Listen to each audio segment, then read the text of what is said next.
கிறிஸ்துவுக்குள் அன்பான கர்த்தருடைய பிள்ளைகளே, இன்றைய வேத வசனமும் ஜெபமும் யோபுவின் புஸ்தகம் 12ஆம் அதிகாரம் 14ஆம் வசனம். இதோ அவர் இடித்தால் கட்ட முடியாது, அவர் மனுஷனை அடைத்தால் விடுவிக்க முடியாது. என் அன்பு கர்த்தருடைய பிள்ளைகளே, யோபு இப்படி சொல்லுகிறார், அவர் இடித்தால் கட்ட முடியாது.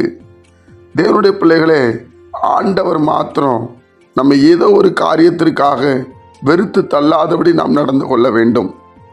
அவர் நம்மளை இடிச்சிட்டார்னு வைங்களேன், யாராலையுமே கட்ட முடியாது. அதனால நம்ம ரொம்ப கவனமாக இருக்க வேண்டிய ஒரு விஷயம் என்னன்னு சொன்னால், அவரை இடிக்க நம்ம விட்டுறக்கூடாது. ஏதோ ஒரு காரியத்தினால தான் வேத புஸ்தகத்தில் நம்ம பார்க்கிறோம், நிறைய இடத்துல ஆண்டவர் நம்மளை விட்டு விலகி போனார் என்று சொல்லப்பட்டிருக்கோம். அவர் நம்மை விட்டு விலகாதபடி நாம் அவரை பாதுகாத்து கொள்ள வேண்டும். அவர் கோபம் மூளாதபடி நாம் நடந்து கொள்ள வேண்டும். அதே போல அவர் மனுஷனை அடைத்தால் விடுவிக்க முடியாது.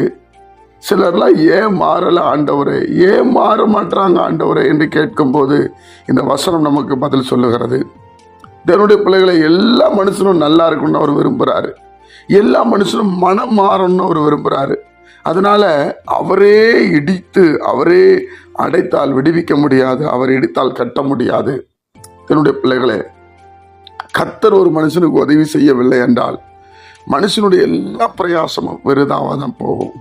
அப்போ அவர் அவ்வளோ கோபம் உள்ளவரா, அவ்வளோ எரிச்சல் உள்ளவரா? தேவனுடைய பிள்ளைகளே, இல்லை. நம் மேல் அன்பு வைத்திருக்கிறவர். யோபுவை பாருங்க, சாத்தான்ட்ட விட்டு கொடுக்கிறார், அவ்வளவுதான். அவர் செய்யல.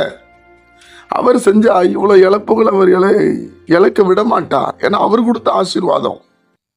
பிள்ளைகளை இழந்துட்டாரு, சொத்துக்களை இழந்துட்டாரு, ஆடு மாடுக்கு மிருக ஜீவங்களை இழந்துட்டாரு, சரீரெல்லாம் வேதனை. கர்த்தர் இப்படி ஒருத்தரையும் சோதிக்க மாட்டார். அவர் ரொம்ப நல்லவர் பிரியமானவர்களே. ஆனா பிசாசு அப்படிப்பட்டவன். பிசாசு தான் மனிதனை ரொம்ப கேவலமாய் நடத்துகிறவன். அதனால ஆண்டவர் இடிக்க நீங்க ஒப்பு கொடுத்துடாதீங்க. ஆண்டவருக்கு பிரியமா வாழுங்க.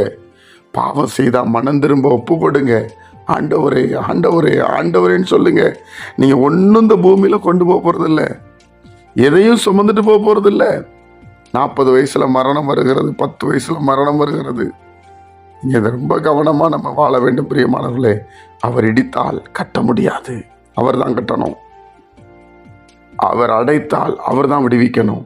அப்ப நம்ம அவரையே தான் சார்ந்திருக்கணும். ஜெபிப்போமா? பிதாவே, உம்முடைய குமாரன் இயேசுவின் நாமத்தில் வருகிறோம். எங்கள் வாழ்க்கையில் நாங்கள் எதுலையுமே இடிக்க எங்களை விட்டு கொடுத்துடக்கூடாது சுவாமி. உங்களுக்கு பிரியமாய் நடக்க எங்களுக்கு உதவி செய்யும். நாங்கள் தேவராஜ்யத்துக்கு வரணுமே, நீர் அதை எங்களுக்காக ஆயத்தம் பண்ணி வைத்திருக்கிறீர்.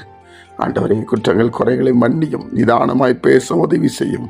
அர்ப்பணிக்கிறோம் இயேசுவின் மூலம் பிதாவே, ஆமென்.